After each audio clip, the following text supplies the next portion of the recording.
Hey all, இன்றைக்கி காடை recipe தான் செய்ய போகிறோம். வாங்க பார்க்கலாம். ஒரு பேனில் 1 ஸ்பூன் சீரகம் 1 ஸ்பூன் மிளகு போட்டுட்டு ட்ரை ரோஸ்ட் பண்ணிட்டு ஓரமாக எடுத்து வச்சுக்கோங்க.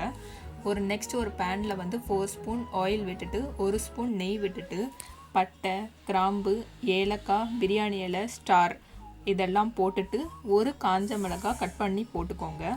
நெக்ஸ்ட் 2 வெங்காயம் நல்லா ஸ்லைஸாக நீல வாக்கில் கட் பண்ணி வச்சுருக்கேன், அதையும் போட்டுட்டு வெங்காயம் நல்லா கோல்டன் ப்ரௌன் ஆகிற வரை நல்லா வதக்கி விட்டுக்கோங்க.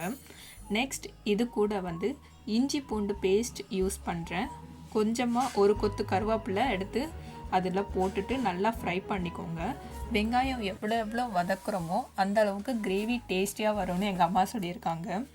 நீங்கள் காடை சாப்பிட்ருக்கீங்களான்னு கமெண்ட் செக்ஷனில் கமெண்ட் பண்ணிட்டு போங்க. பிகாஸ் நான் இதுதான் ஃபர்ஸ்ட் டைமாக காடை சாப்பிட்றேன். நெக்ஸ்ட் இது கூட 2 தக்காளி நல்லா சின்னதாக கட் பண்ணி வச்சுருக்கேன், அதையும் போட்டுக்கிறேன். நல்லா ஃப்ரை பண்ணி விட்டுக்கோங்க. கிரேவி பதத்துக்கு வந்ததுக்கப்புறம் நான் சுத்தம் பண்ணி வச்சுருந்த காடையை எடுத்து உள்ளே இறக்குறேன். உள்ளே ஒவ்வொன்றா இறக்குனதுக்கப்புறம் நல்லா மிக்ஸ் பண்ணி விட்டுக்கோங்க. என்ன பண்ணுறது, காடைக்கு வலிக்கும் தான், இப்படி ஒரு பரவாயில்ல, டேஸ்ட்டாக இருக்குது. நல்லா ஃப்ரை பண்ணிக்கோங்க.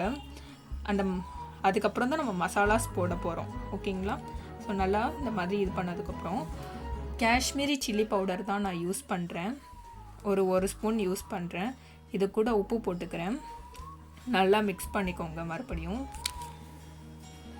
நெக்ஸ்ட்டு நம்ம ஆல்ரெடி ட்ரை ரோஸ்ட் பண்ணி வச்சுருந்த மசாலா எடுத்து ஃபுல்லாக போட்டுக்கோங்க. பிகாஸ் நான் ரொம்ப காரம் சாப்பிட மாட்டேன், அதனால தான் இந்த மாதிரி பார்த்து போடுறேன். நீங்கள் காரம் சாப்பிட்ற ஆளாக இருந்தீங்கன்னா 2 ஸ்பூன் மிளகு கூட யூஸ் பண்ணிக்கோங்க, ஒன்றும் பிரச்சனை இல்லை. நெக்ஸ்ட்டு நல்லா அந்த மசாலா போட்டதுக்கப்புறம் அந்த ரா ஸ்மெல் போனதுக்கப்புறம் தயிர் எடுத்துட்டு ஒரு கொஞ்சமாக ஊற்றிக்கோங்க. ஒரு 4 ஸ்பூன் அளவுக்கு ஊற்றிக்கோங்க. நல்லா மிக்ஸ் பண்ணதுக்கப்புறம் கொதிக்க விடுங்க கொஞ்ச நேரம். காடை சீக்கிரமாகவே வெந்துடும். ஒரு 20 மினிட்ஸ் இல்லாட்டி 25 மினிட்ஸ்லேயே வெந்துடும். கொஞ்சமாக தண்ணி ஊற்றிக்கோங்க. நான் ஒரு 1/2 கிளாஸ் அளவுக்கு தண்ணி ஊற்றிக்கிறேன். அது ஃபுல்லாக இந்த மாதிரி நல்லா கொதி வந்ததுக்கப்புறம் நல்லா கொதிக்க விடுங்க. அப்பப்போ கிளறி விட்டுக்கிட்டே இருங்க, இல்லாட்டி கீழே அடி பிடிச்சிரும்.